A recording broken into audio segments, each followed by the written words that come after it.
Welcome to The Crucible, Conversations for the Curious. I am Hamish, your host.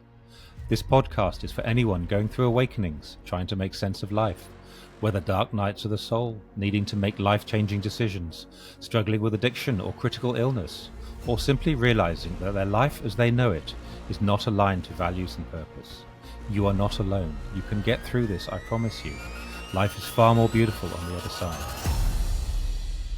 Hi, everybody. We are in for a great conversation today. We are talking with Bryan, and Bryan's from Dublin. So you're going to have to listen because he talks quite quickly. And we've been chatting, and as he talks more quickly and more enthusiastic, the volume goes up, the level goes up, the enthusiasm goes up. But he's got an amazing story. He is a Gen X techno nerd. He fuses music and art, holograms, computers, computer science, and he creates stuff, art, shows, you name it, all that kind of stuff. So, Bryan, thanks so much for turning up today. Thank you so much, Hamish. Really delighted to be here and appreciate you reaching out to me. So yeah, we're great. Really enjoying your podcast as well. It's great work that you're doing. So Thank you. proud to be part of it. Lovely. Well, I'm glad you are, and I'm looking forward to have this conversation with you. What got you into music and art and creativity and all that kind of stuff? Because I know that is really dear to your heart. Well, I started playing music when I was quite young, playing an instrument called the tin whistle, which is a very common instrument that people start out with in Ireland. We were all taught the tin whistle in primary school, and they kind of stuck with me. I liked it, and I was good at it, so I kept it up really my whole life. And then my dad bought me a flute when I was in my teens, my early 20s. I started going to this festival called the Willie Clancy Festival. And so that's around about 2000. And like, that's really the big festival in the world for Irish traditional music. And that's kind of like, really opened my mind to the whole community of Irish traditional music in a big way. So I made this software then called TunePal, which was something I had been thinking about really since my early 20s. In fact, since I was an undergraduate, and my final year project and everything was this thing called TunePal. And what it is it's software that you can play a tune and it recognizes the tune. It gives you the music score, and then it allowed people to keep tune books then on their phones and share tune books with each other. So that became my PhD. So I kind of combined music and technology in that way. And then I released that one in 2009. I gave it away more or less for free. I mean, I used to charge for the app at one stage, but it's free now for everybody. You can just go to tunepal.org and use it. And so then that really took the world of traditional music. Like, it was a totally new thing. A whole generation of people come up to me at music sessions and trad sessions. Whoa, you're the guy that made TunePal. TunePal changed my life. So suddenly a whole thousands and tens of thousands of musicians got this technology and learned traditional Irish music with it. So that was one of the big sort of things. But I teach computer science, and I guess like I've always been an alternative thinker. I love computer science. I love coding and algorithm design and maths, and I love basically how computers work, the thinking machines, as Alan Turing referred to them as. But like, I love the graphical aspect of it. I like drawing pictures and I like sound and stuff. And then when I started teaching programming, I started teaching using this sort of field called creative coding, which is about using code, computer code, the actual language of, the web, the internet, everything, the technology, the business systems of the world, but using the computer code to make art. And, that there's no necessary output, but you're just in a flow state, being creative, being experimental. And my feeling is that that's a really, really open mode. You're in a great mode for learning. And so I found over the years, students really, I hope they enjoy it, but I definitely enjoy it. And for me, it's this great crack, like seeing the little colors, the pictures changing, the sounds changing on the screen. And knowing that you have the capability to create that is really powerful, really powerful. I mean, to get quite deep about it, I used to give talks about the psychedelic experience and virtual reality. And Terence McKenna, I won't talk too much about this, but Terence McKenna, he wrote about the virtual reality in the early 90s, when it was really nothing, it was this huge big headset. But the idea of it, the idea of being able to create reality from computer code was in his mind. And that's what that's a great kind of mindset, the programmer's mindset, that you can kind of treat life as a computer program. And you know what? You're the programmer. So if you don't like something, just go and reprogram it. And that's so. I'll give you a quick example of what I mean by that, right? An awful lot of people I know, I'm in my 50s, a lot of people identify with their age a lot. And they have birthdays every year and they're like, oh, I'm getting older now. And there's an idea that you kind of program yourself to become old by using the Mm. language of, by using all of that and getting old. And then people use, oh, I'm too old to do that. And then people are like, oh, my leg is sore, so I can't do that. I wouldn't do that. All this negative programming, all this limiting, self-limiting beliefs. So my thing now is I'm 0 years old. I wake up every day and I reprogram myself. I just go in and reset the variable age equals 0. Why not? Because I am a programmer and I can. There's nothing to stop me from doing anything. You can think any thought, you can do anything that you want. But people are obviously limited by their belief systems and their thoughts and their traumas and their pains and everything that happened, as I was for years as well. I was, really in suffering and torment.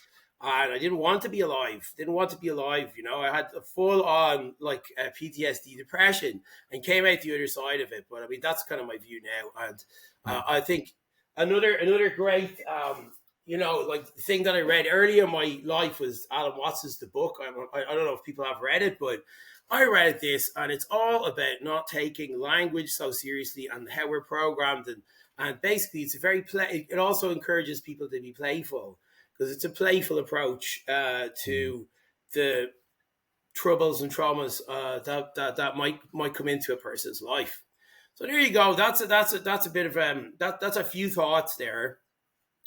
But yeah, I love the creative thing and being in the flow state with computers and with music and making the colors come out. And like I say, I have all of these cool new machines there for making music. This thing. And here's another thing about identity, right? And you can identify and be anything, okay? So now I'm a DJ. I identify as a DJ. I'm going to update all my profile pages and everything. I just got these machines a few weeks ago, but I'm already a master. Like, I wouldn't say I'm a master of them, but, I'm playing around and I'm having absolutely great crack. So that's it. I identify as a DJ. Woo. Respect my DJ powers. Absolutely. Yep. I love that. We've got hours of conversation here. We really have. You've nailed so many things at about 180 words a minute, which is just brilliant. Where do we start? I mean, so much. You can recreate your own identity. You can re-age yourself every year, every day, every moment. Create your own identity, rebuild it. All really, really powerful things, and we don't realize we're allowed to do that. I mean, that was one of my biggest problems. I didn't realize I was allowed to change my beliefs. I Yeah. mean, might sound stupid to some people, might sound mind blowing to some people. But I mean, it sounds like you do that. You go, I'm a DJ today. And yeah. Yeah, that's my kind of mindset now. But I have to say that took me that takes what I would say balls. I talked to my I gave a talk about being creative in the computer science classroom. It does require balls, because you have to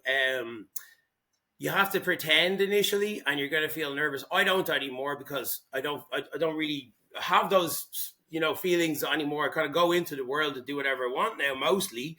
And but you have to pretend. You like, if you're not comfortable being a DJ and standing up in front of people making beats, you have to do that and feel nervous, and also make a complete hames of it a good few times and get negative feedback, and then keep going back and trying.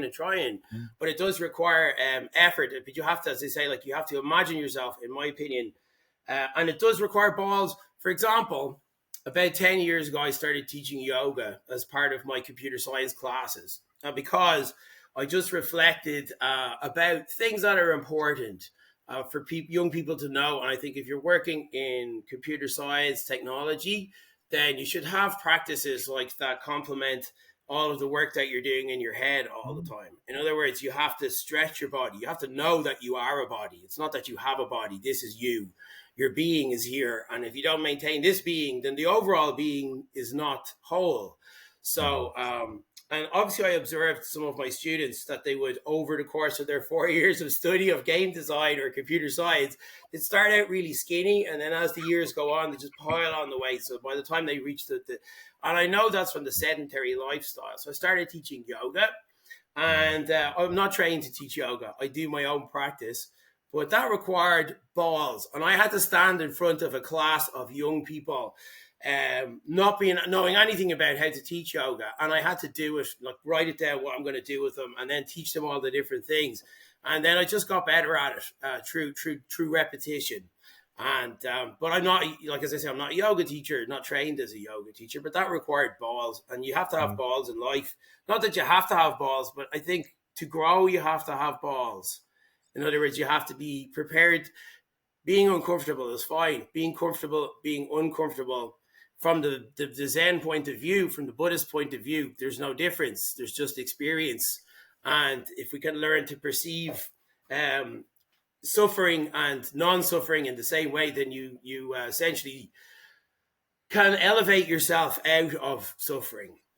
You know, if you can just see pain or whatever as a sensation. But that's hard to do as well. I mean, people study years of meditation to achieve that.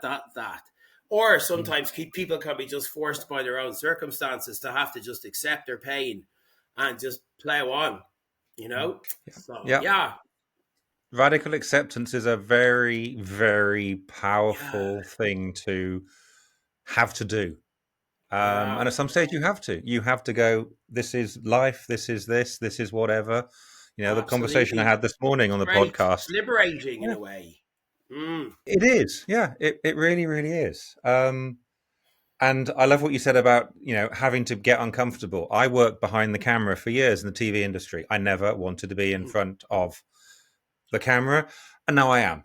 And all that resistance, I don't want to do it, I don't want to do it, I don't want to do it. It's like, fucking hell, I'm doing it, and I'm loving it, and it's great fun. So amazing. Yeah. And it is whatever you resist seems to be the thing that you've got to end up doing, that painful thing. So let's find out a bit more about your story, because obviously it's not all music and Exactly. There's a darker side to it as well. So can we go into that a little bit on what went wrong? Let's call it that for now. Well, let me see. So things really were not going well, maybe for me for a few years, but it was due to life circumstances. I just found myself. I mean, I got involved in some businesses with my my ex-partner, and I didn't want to be there anymore. And then in 2019, I just had a really, really bad year. My mum passed away, and I had to sort of hold it together. I was really struggling. I had to hold it together for the year. And so I held it together pretty much for the year, but I'm pretty sure that was a year just I experienced a lot of traumatic things.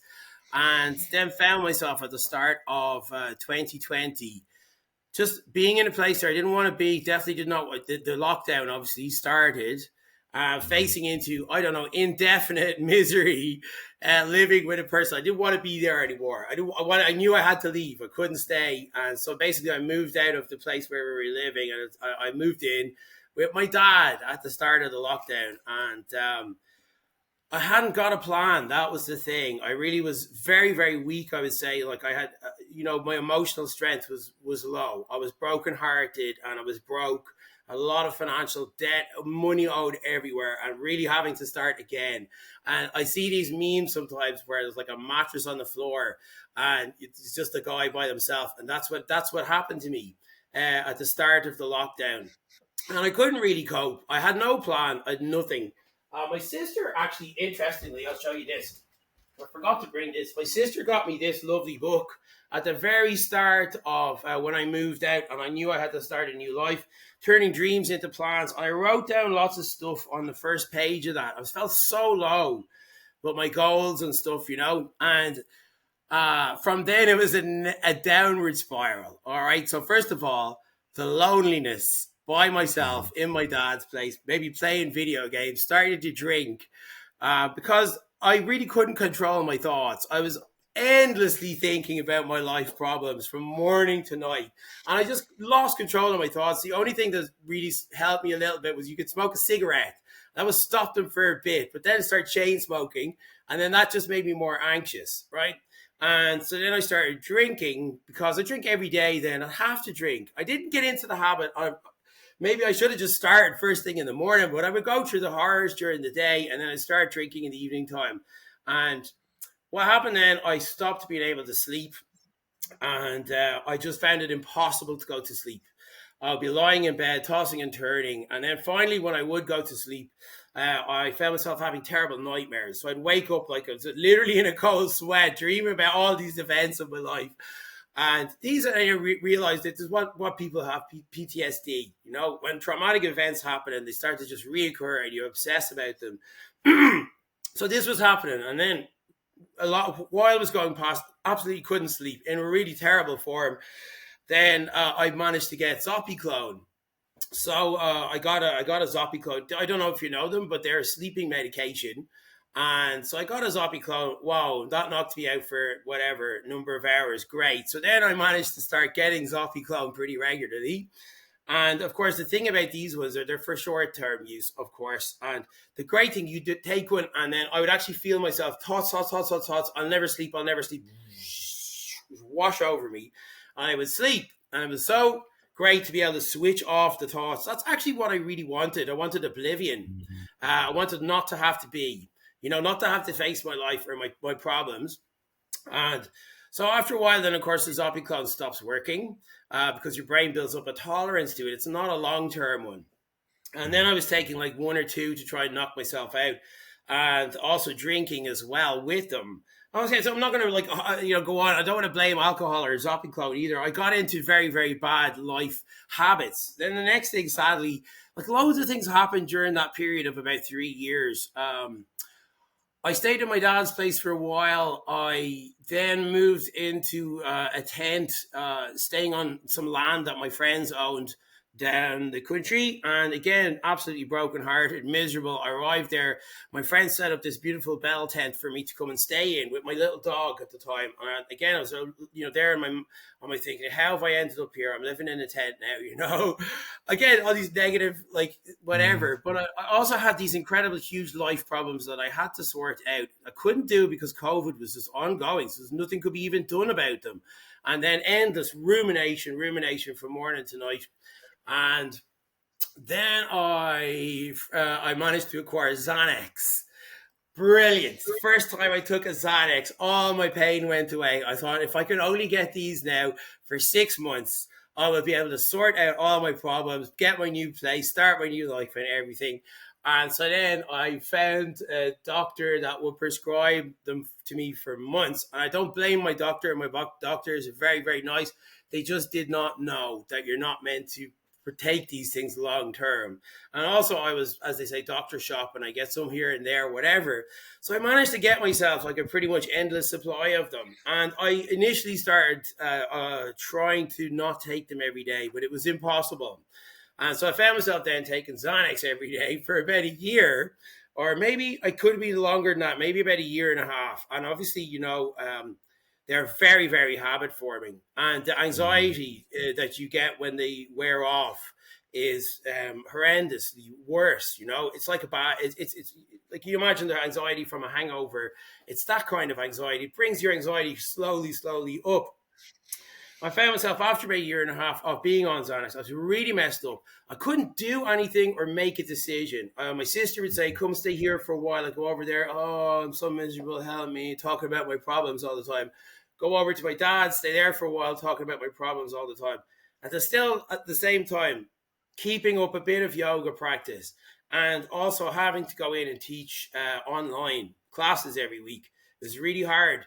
And I don't know if it's the right thing to say, but many times I had a fucking bottle of wine on one side to numb myself and my thoughts so I could even stay like focused for my students.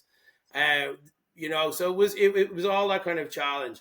And then I was moving around for, let's see where else, finally, to sort of get this story, out of the miserable part. It was very, very low moments, many, many low moments. As I say, my ability to make a decision or do anything for myself was kind of lost. I was just in such pain. People talk about physical pain, and in my sense, I actually felt this is this mental torment all day, every day. Um, and then in the cycle of withdrawal and getting back into the booze and passing out, blackouts and everything. This is terrible. I love myself, even I love myself in that state, you know. But my mind, I remember saying to friends, I said, my mind is messed up. I've destroyed my brain now. All this like self defeating stuff. And I felt I'd anhedonia, as they say. I remember going to Sligo to a retreat to try and like hang out, bottle of wine in the car on the way down, glugging it away, 1.5 Xanax in, grand, writing my suicide note in my head over and over again. You know, this endless OCD thoughts. At the end of the night, this retreat, we all went out to look at the moon, and it was a beautiful full moon, and I just absolutely felt horrible. You know, everyone's going, oh, the moon is so beautiful. Wow, it's so great being out in nature. And I felt like, just kill me now. I don't want to be here. And that was it. When you look at the beautiful moon, which is the most beautiful thing on like existence, is gorgeous, as Alan Watts says. It's the plenum, the fullness of total joy. And when something like that was a moment I just knew I'm totally lost, you know.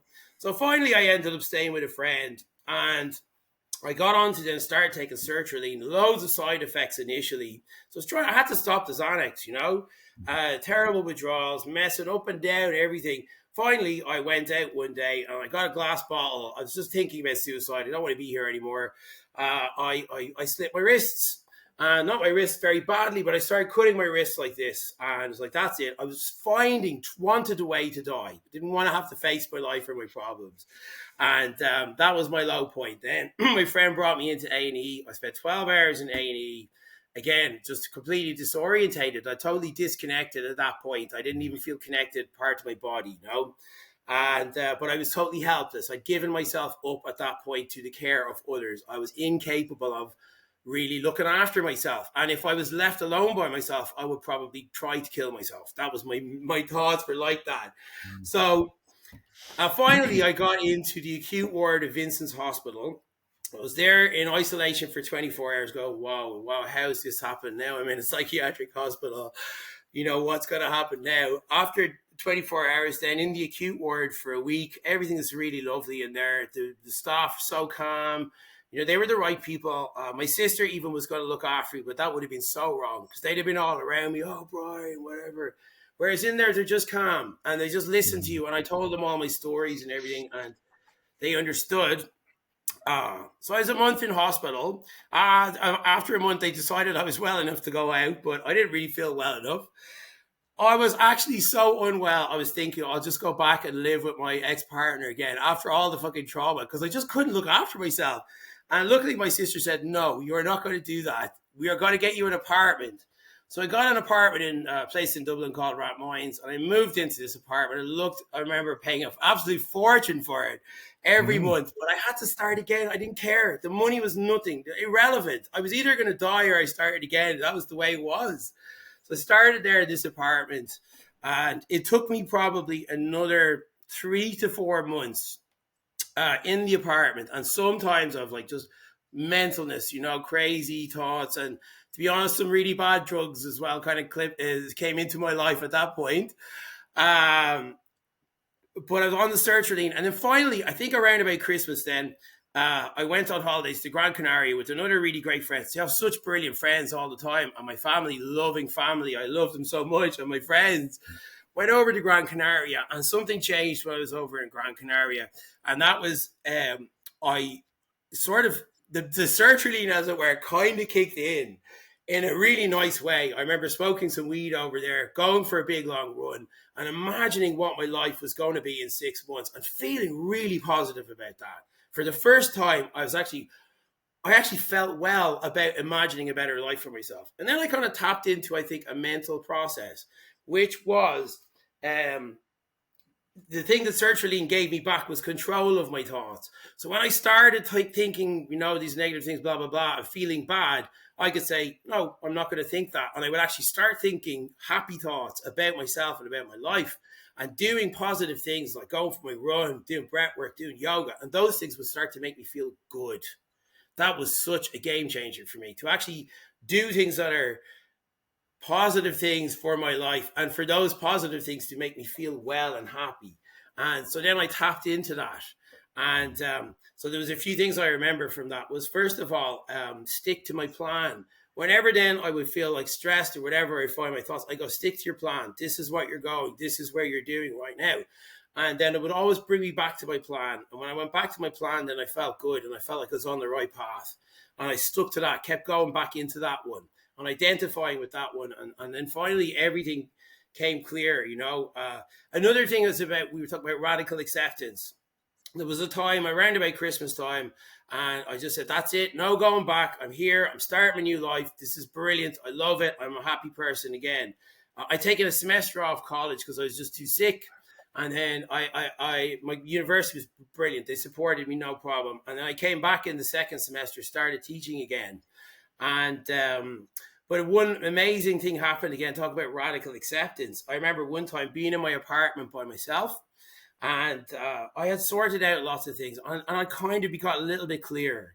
And I was there by myself one evening, and all the negative thoughts started coming back. Brian, you fucked up. Brian, you're a waste. Brian, you can't be by yourself. Don't be by yourself. And every thought that came into my head, I said, yes, I know. It's fine. I accept. No problem. No problem. They were like, you can't do it. You're a waste. You never go back to it. No problem. I just said, fine. I don't care. No problem. I said to myself in my head all of those negative thoughts. And strangely, then they kind of lost their power over me. You know, they lost their power over me. People talk about transformational moment, but that was a transformational moment for me when I decided not to accept my own bullshit. You know, my own thoughts were the things that had driven me crazy all those years. And I finally stood up to my, if you want to say myself, but this unconscious process, which was driving me mental all the time. So over the time then I got my own place. I sorted out everything. Not quite. We still have financial problems. They don't bother me. They don't worry me anymore because they're not even real. They're problems that the Matrix wants to put into me and make me stressed about. But there's just people working in offices at the end of the day, right?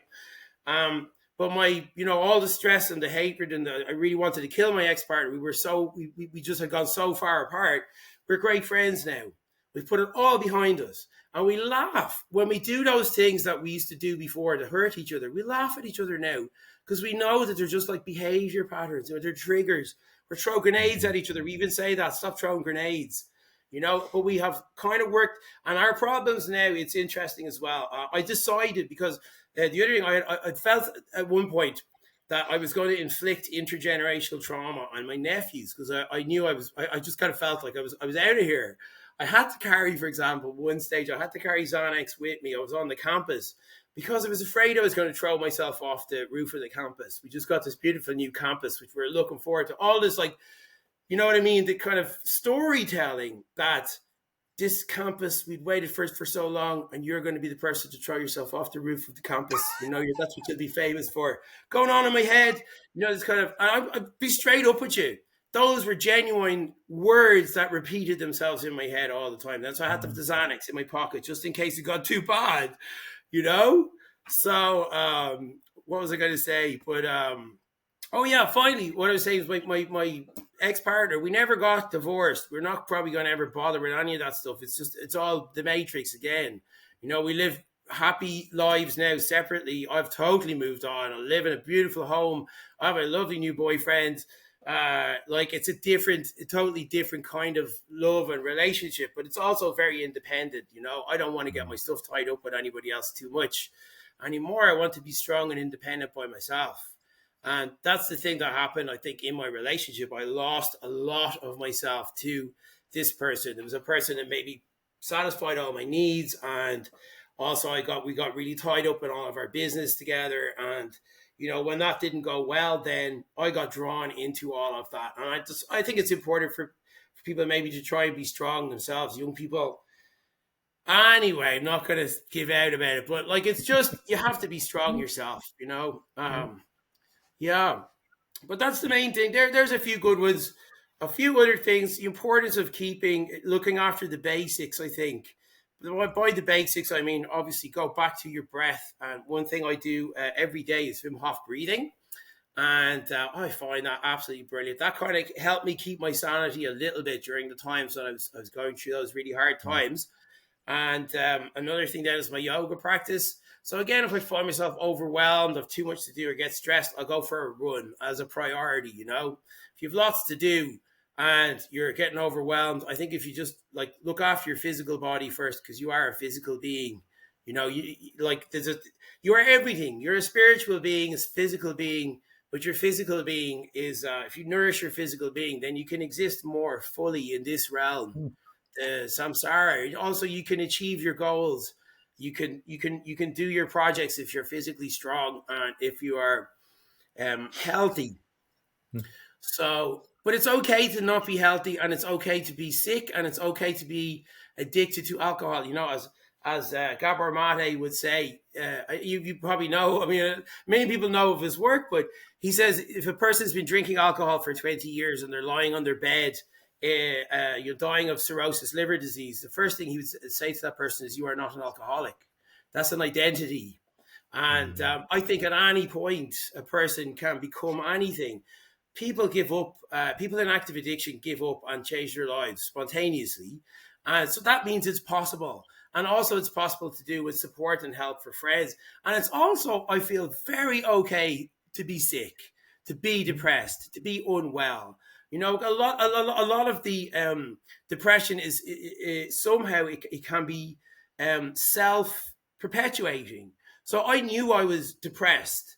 The thought that I was depressed made me more depressed. You know what Mm. I mean? I am depressed. I used to go around telling everybody I have depression. I am depressed. I have depression. I'm depressed. I have PTSD. Telling everybody, and so this kind of reinforced my identity as a person with depression. And another thought which really came into my head was my mum sadly had depression for at least 12 years before she died, and probably or possibly caused by her menopause. You know, maybe it was undiagnosed, and if she'd had a different treatment, if she'd had, for example, a HRT or something, maybe she'd have helped to regulate her emotions a lot. But she went into a kind of a 12-year depression, and she spent a good bit of time in hospital. She had ECT and a lot of, you know, really, really very, very bad depression, you know, catatonic. And it was really, we all supported her. We all didn't really know what to do.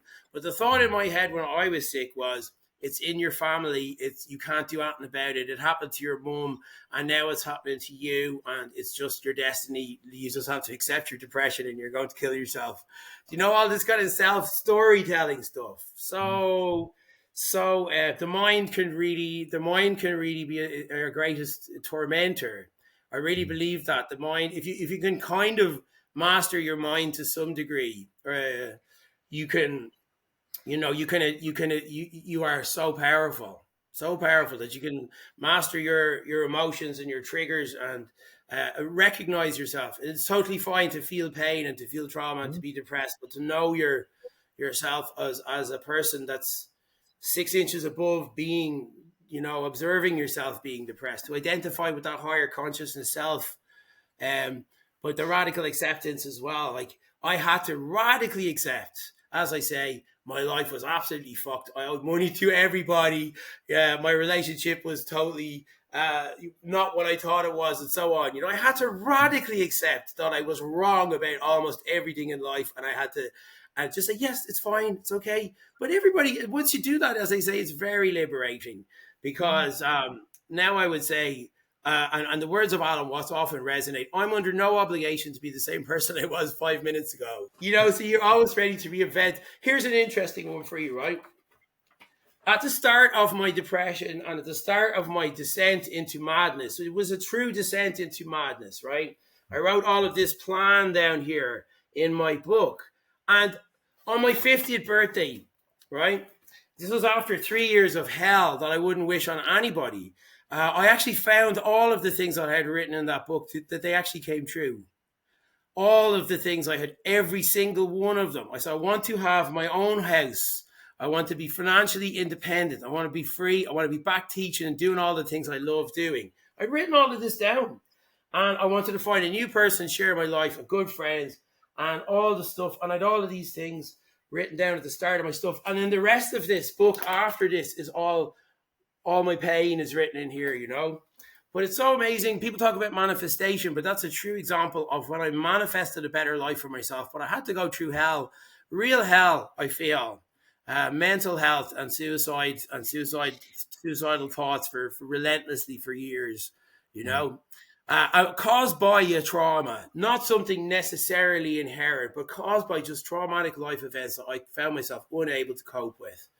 So it's totally possible. And I feel now I am so happy. I'm so well. I'm creative, playful. I don't take myself too seriously.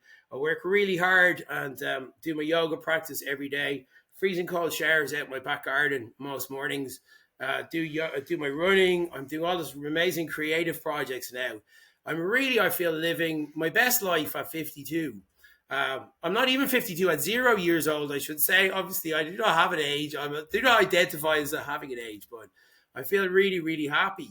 And at my lowest times, I remember thinking, will I ever feel happiness again? And the truth is, like, I don't know if you'd say it's worth it, but it definitely feels good now to be alive and to be happy. And I don't want to die ever. I want to stay around forever.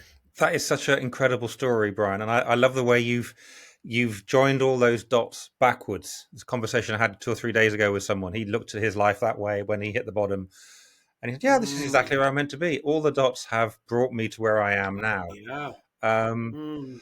and another theme, identity. You know, you identified with the drugs, with the Xanax, with this, with that. I'm this, I'm that, I'm that.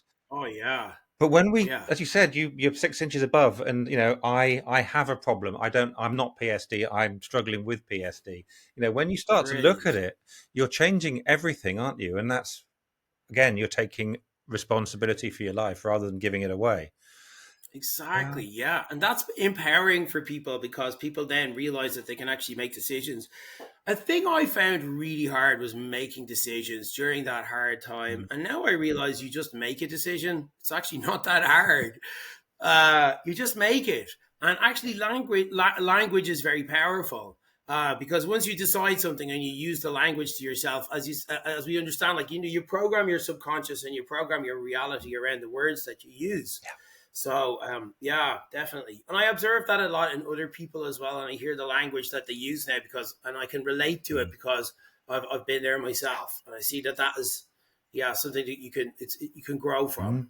Oh, absolutely. Yeah. You know, Mm. I'm a car crash victim. I'm an alcoholic. I'm an addict. I'm a rape survivor. You know, all these things. Yeah. It's no, you're a person. Those are events you've gone through.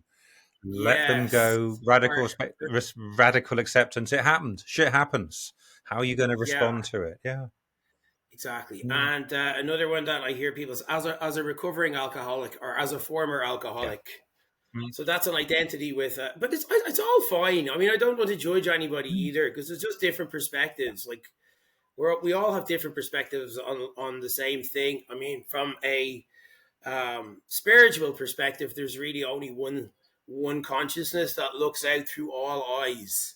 And it's worth remembering that Mm. when you look at somebody and you see a person's behavior, just know that person's behavior is you know, in a different form. That's my spiritual understanding of reality. I don't know if it's because I deeply understand that now, or just because I've said it to myself so many times. But it's always, I even see that, like, yeah, as I say, you can just see different people at different stages and know that that's you as Mm. well, you know, experiencing a different form of reality in different Mm. circumstances. That takes the pressure away, doesn't it? You then realize. I then realize that that person's going through their own experiences, doing it their own way, and there's nothing wrong with Yeah, it. yeah, There is nothing wrong with it. You know, I can't tell you to change. You're experiencing it your way, and then hopefully you will learn from that and go, God, I yeah, was a morbid idiot, wasn't I? Making a nightmare out of it. yeah, I wanna have fun and be, as you said, joyful, peaceful, not take myself seriously. And yeah, next experience. Yeah. yeah, Mm. exactly. You know, I think if we talk about like alcohol, it's worth maybe chatting about that for a little bit Mm. because I don't drink anymore, and like I also go to pubs a lot and I drink a lot of beer still because I play traditional Irish music. And so I'm around the pub environment and everything, but it's interesting now being in the pub and being sober, Mm. and yeah. So you just have to accept, but it's obviously such a poisonous and toxic substance, and really people talk about it. I know understand it now as well. Like it does keep people at a low vibrational level. I understand what that means for me is that, for example, in my time, okay, I was drinking because I was traumatized. But people who drink to socialize or people who drink to relax, that's the big problem. Drinking because you're traumatized and because you need to numb your pain, I understand. Drinking to relax and socialize is traumatizing yourself. Alcohol is a traumatic substance because obviously it's poisonous. And so, like, while it does give you the buzz and it takes the pain away, whatever, for a short period of time, you have to understand that it's a poisonous substance. It's like, for example, if you want to drink shampoo every day or a bottle of bleach, you're going to feel sick. Same thing with alcohol. It's a poisonous substance, and I think what happens is people get hangovers and then they drink more because they have a hangover. And once you get into that one, Mm. that's the problematic. If you can actually tolerate your hangover and not drink, I think you're less likely to become an alcoholic. But this is how come it's so habit forming, Mm. because people drink and then they have a hangover and actually they feel a little bit more anxious the next day. I do, or I definitely would have. Mm. And you would, beer relaxes. And it doesn't really do. I don't know what exactly it does, but you'd crave it. And that's the problem. When people drink in a daily thing, in order to cure the hangover, they start drinking. Because then you realize you can pretty much stay buzzed or hangover or drunk, slightly drunk all the time. Mm. And that's how it's easy for people to slip into alcoholism without even knowing it. Or for people without really any, traumas that they're covering up, they can easily slip into it. They're being tricked on a massive scale. Somehow I feel when drink driving was more prominent, there was more of an understanding of the dangers of Mm. alcohol. This was maybe back in the 80s. And we were kind of told it was dangerous in school, but I think all that has been abandoned because it's just as like it's so obviously ingrained in culture and ingrained in people's experience of the world. There's alcohol everywhere, the pubs everywhere. It's unquestioned. In my country, being an alcoholic is almost there's an element of nationalism about it, Mm. which I find Sad. sad. Why? It's to me, it's a form of mass manipulation by the kind of Irish state. The Irish state generates a huge amount of revenue from, I don't know if I can even say Diageo company, whatever. Diageo, basically, which is a UK multinational alcohol company that obviously does not care about the well-being of their consumers. They don't. They can't. They just look at a new market, Mm. and there are people that are paid in those companies who don't think about that. They just think, how are we going to promote our brand in this country? Great, we'll get like pretty girls as they do in Africa, going into the bars, giving away free Heineken. And they don't. This is great. We're going to increase our brand, and we're going to increase our brand loyalty, all this kind of stuff. We're going to sponsor football matches and whatever. And then the Irish state makes a massive amount of money. We make, I think, something like 9 billion a year. I think it's 9 billion from Apple, and then something like 9 or 10 billion as well from Diageo. And so that funds our universities, it funds our hospitals, it funds the politicians, and so that's why there isn't an incentive. Mm. I realize now the state just wants to maintain. The state is its own entity that just wants to keep everything as it is. So there's an unquestioning acceptance. Young people, it seems, are challenging this acceptance of alcohol as being a thing that people do to Mm. socialize or whatever. Because young people have video games. They would meet up in their homes and they play Xbox games together and they get their buzz out of that. So they're like, why would I go and drink alcohol? Mm. But as I say, the Irish state makes a huge amount out of it. And also, you even see on TikTok all of this Guinness nationalism bullshit where people are like, oh, the pint of Guinness is the best one, whatever. I feel, and I do comment, but like, nobody really gets me. I do comment, like, if you have 3 pints of this, you're going to feel sick for about 2 or 3 days afterwards. Why doesn't nobody talk about that? Mm. Causes diarrhea, digestive discomfort, flatulence, obesity, stupidity. You're going to have more accidents. Everyone's going around, oh, this is great. I love this one. So I just think that needs to be challenged a little bit. The idea that drinking alcohol is actually fun. Yeah, you often see like my hippie friends and everything. They're the first ones out on the dance floor. No, no, most of us don't drink alcohol anymore. We're the first ones out on the dance floor. You know, we'll camp, but we'll be up until 8 o'clock in the morning around the campfire, having the crack Mm. and having the chats and the tunes and everything. So we don't need alcohol. But actually, an interesting thing is the idea, which we don't have in Ireland and you don't have in the UK either. But it's the idea of being cali sober. So as you say, everybody's journey to sobriety and recovery and healing is Mm. different.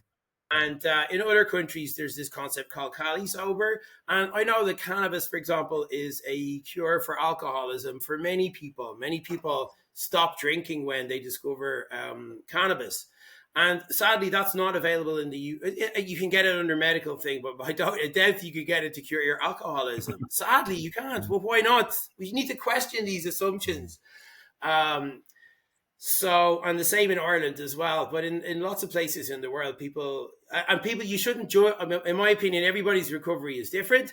If it going to AA is your recovery route, and that's your, the thing that maintains you every day. But if you also want to switch to something which is, in my opinion, not toxic, it just has a totally different thing. And many of us would regard cannabis as a medicine, Mm. and many of us would regard it as being a supplement, that enhances our lives.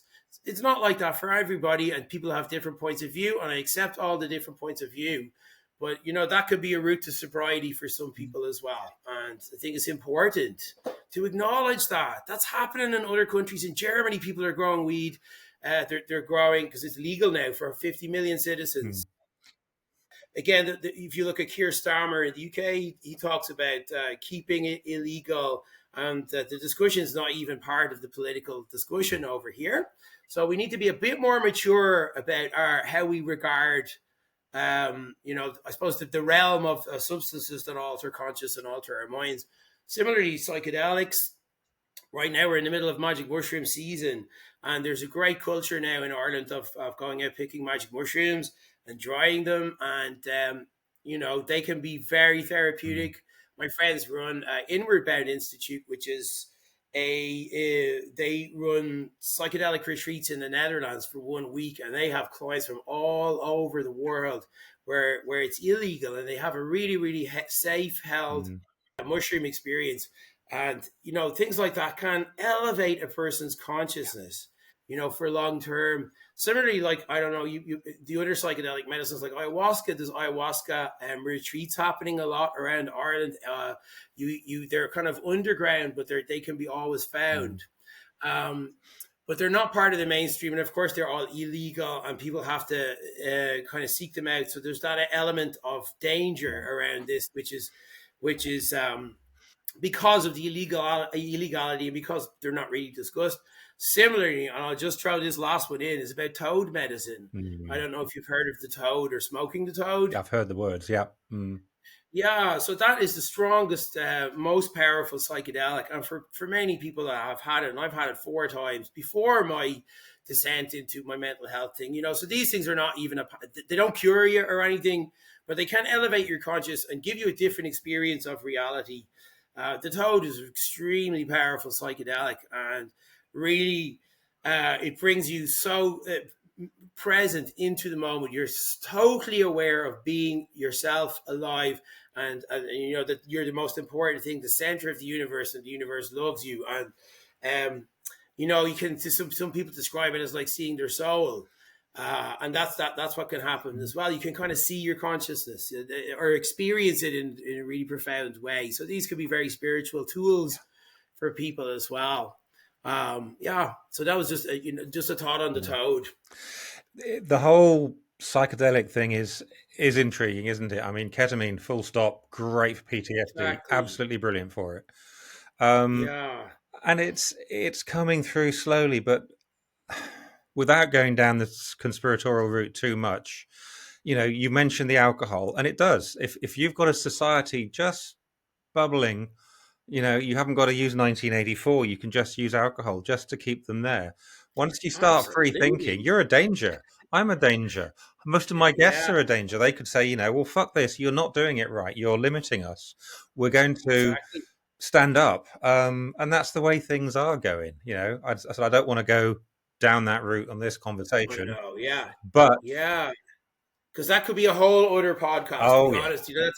There's just it's so much to talk about mm, in that field. Like I think just even sort of touch on it is a like it's just a very deep subject. mm. Yeah. But But the ketamine is amazing as well. Yeah, I think for me, the medication which worked really well was sertraline, and I mm, wouldn't recommend anybody takes it or whatever because it has to be done with things like CBT. This was I discovered after a while. Just take it; it's going to alter your brain chemistry, but you got to do the work. yeah, You got to do the work, mm, as they say. You got to do the CBT and the reprogramming of your mm, brain. And for me, I didn't want something that was going to just give me an instant fix. Even though ketamine, the work that they're doing, for example, Mind Foundation mm, have the ketamine clinics now all over Germany and all over Europe, and they run these amazing psychedelic conferences for neuroscientists and therapists. But yeah, it's slowly making its way mm, over here. But yeah, there's a whole, you know what, even the doctors get paid from the alcohol mm, industry. So there's a kind of a vested interest in keeping people kind of sick mm, and stupid. yeah, And it's interesting as well that during the Russian, I wasn't too sure if it was the Russian Revolution, but they made the price of alcohol really, really cheap, cheaper than milk. mm, And so they just kept the population pissed, while they were basically, yeah, whatever, taking control of mm, people. yeah. So it's true as Mm. well. It, Alcohol is the ultimate mind control yeah, drug, but it's for a whole culture. yeah. That was what they did in South Africa, and I'm not quite sure when it was, but it was Right. you'd get paid with the DOP, so you'd get paid labour, Oh, and you'd be given the alcohol, and yeah, people would yeah, fight, people would get drunk, it would subdue people. yeah. It worked, Subdued. unfortunately, it Yeah, works. I know. Yeah.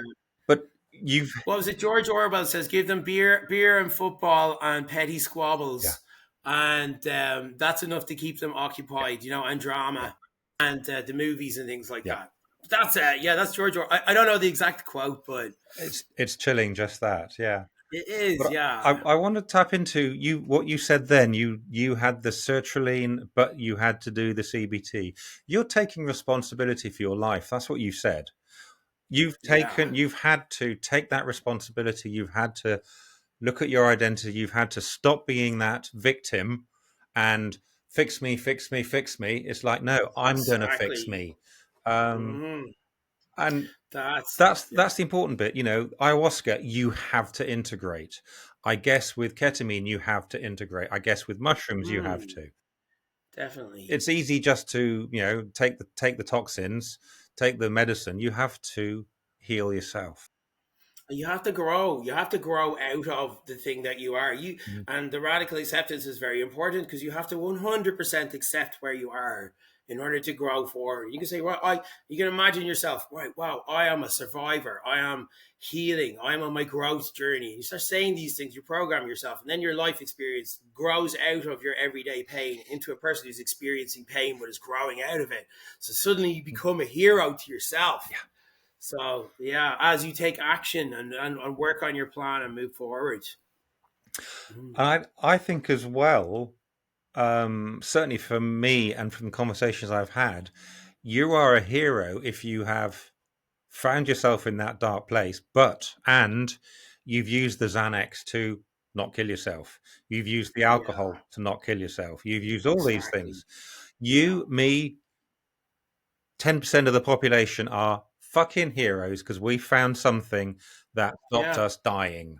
Wasn't healthy. It kept us alive. And then the clever I ones, the agree. fortunate ones, we've gone, Yeah, okay, this crutch is breaking. I now need to own my life, sort my shit out. And yeah, we are the heroes. And then you're a hero again because you sorted your life out. And then the next thing hits you and you've got to climb over the next one. Yeah, peel another layer. exactly. Mm, Yeah. mm, But definitely, I think once you overcome something, and I feel, I mean, I hope I will keep this kind of positive mental approach to life that I have now. But I feel if I fought my own thoughts for 3 years and I survived, I kind of feel like I could do anything. Nothing can. I can achieve anything now, mm, and I do feel very happy because I'm stable and well, and my mind is not troubled by that sort of endless rumination anymore. Fabulous. But yeah, Mhm. it's true as well, and that's why we shouldn't judge people who are in active, as they say, in active addiction. And I don't judge anybody who drinks alcohol or takes Xanax or anything like that, because as you say, sometimes you just have to do it to stay on the Mm. planet. Yeah, yeah. I think that is it. We're all making sense, and that works. Yeah, Being happy and sober works. Being high as a kite works. Um, but at some stage, yeah, we've got to change those experiences, haven't we? And exactly. Growth is a great mindset to have, to always imagine that you're in a learning mode and an open mode, and there's always something new, and every experience is to be valued for its uniqueness. I don't know if we have time, but there's one small story I could tell you. please do. uh, yeah, I remember being at Azora, which is a big festival in Hungary. I was giving a talk on Friday, and I was so excited to give this talk, but also very, very nervous. And on Wednesday, my laptop broke. And so that was it. Then I had no laptop then to give my talk for all these people at Azora. And I remembered a talk that I had heard the previous day. And this is the story. The story is about this yogi who was so advanced that was able to communicate with the spirit realm and could levitate and perform very advanced yoga techniques. And a person visited this yogi who was in an advanced state of cancer and he was dying. And the person said to him, "Why don't you just cure yourself of the cancer? You have all these yoga powers." And he says, "No, this is a very interesting experience. I am waiting to see what this is teaching me." So then I thought, fuck the laptop. I'm here at Azora. This is the best place in the world, It doesn't matter. This is teaching me something. And it teaches me the importance of like just going with the flow and letting go. And I could have been there, oh damn, my fucking laptop is broke. No, this is a disaster. Instead, I just went for it. I had a backup of my USB. It was actually an amazing talk, and I was really happy. But I chose to adapt that approach, which is like that everything can teach us something. Yeah, brilliant. I think that's the way to go, isn't it? It is be prepared, be truthful, be authentic, and be you. And yeah, as you said, have fun. Have a lot of fun. Yes. Yeah. Cool. Wonderful. Bryan, this has been a fabulous conversation. I've enjoyed it. I'm energized, and yeah. Where can people find out more about you? I know you said you're a lecturer, but also where else can people find you and what you do and things like that? So I have a blog. It's bryanduggan.org, Bryan Duggan.org, Duggan. And I put all my projects. I've been putting all my work and my projects up there, my art and music and stuff up there, and also teaching related stuff. So you can find me there. I'm also very easy to find on all the socials because my name is Scooter500, SKOOTER 500. So you'll find me on Facebook and Instagram and LinkedIn. And by all means, reach out if any of these if you want to say hi, whatever, welcome to reach out and say hi. So yeah, you can find me there. Brilliant. And Yeah, where else can people find you? Because I know you're on stages from time to time. So where can people yeah. find you later this year or maybe next year? So I'm gonna probably do something. Well, let's see. The next big event. I don't have anything planned. I've nothing coming up. I'm going to be at GottoCon in Berlin in about 2 weeks. Um, yeah, one interesting thing though, if you want to read a thing, Nature magazine just recently did an article about a project that I worked on called I Am Danny. So if people want to read that one, I'll actually post that on my blog as well. So that's a super cool. It was an art project all about a chatbot that came to life in 1987. It came to life. The guy that made it is called Sean Davidson, and I we put this cool art project together. But it's in Nature magazine if anybody's interested in reading that one. You can probably find me on TikTok because I'm going to start doing TikTok live streams of music and art stuff as well. Brilliant. Well, I'm already following you on TikTok, and yeah, Brilliant. we're looking forward to some of those. What I'd like to Great. do as well, Bryan, is put one or two of your little excerpts of some of your music and your lives just through the podcast, just so people can have a Oh, little yeah. stop and go, "Wow, this is cool." So yeah, we'll definitely put some inserts in. So I'll get some videos off you later for that. Yeah. Fantastic. Yeah. Great, that's so good. I'm actually doing a kind of a show reel video, as I say. Like I've got one draft of it, but I'll finish it off and I'll send it to you, Fab. so you can get loads of stuff from that. That would be amazing. And then one last very important question. What is your superpower that you've got from turning your life around? It would be, and this is the ultimate one, not to take yourself seriously and not to take the things that happened to you in my life. I don't really take them seriously anymore. I think everything is hilarious. So that's a good way, like to see your problems from the perspective of this is just life. This is funny. And I suppose not to take my thoughts too seriously, my emotions too seriously. Your emotions will lead you astray if you follow your emotions. You have to be 6 inches off the ground. Brilliant. Brilliant. I love it. I think that is spot Yeah. on, isn't it? Yeah. Thank you. Yeah. Fabulous. Yeah. Well, thank you so much for showing up and all that enthusiasm and humor. My And pleasure. It was an absolute pleasure speaking to you, Hamish, and I hope that was okay. And you know what, as I say, you're doing really great work. I watched 2 of the podcasts this morning. I got 2 totally different perspectives, lovely stories, and I wish you every success with the podcast and growing the audience, because I think it's really good and important work that you're doing, sharing these stories. wonderful. Well, that's ever so kind. Thank you very much. I am very fortunate and I enjoy it and it's great fun. So, yeah. Yeah, great stuff. I'll share your work widely. Brilliant. Thanks so much. Thank you for listening to this episode of The Crucible, Conversations for the Curious. If these powerful stories of transformation resonated with you, be sure to like, subscribe and share this show with anyone who you think could do with a dose of inspiration for their own journey. I would really appreciate it if you could make any comments on your favourite podcast platform as well. That helps me reach more people. All the important links and information are in the show notes below. Thank you very much for listening and catch up with you soon.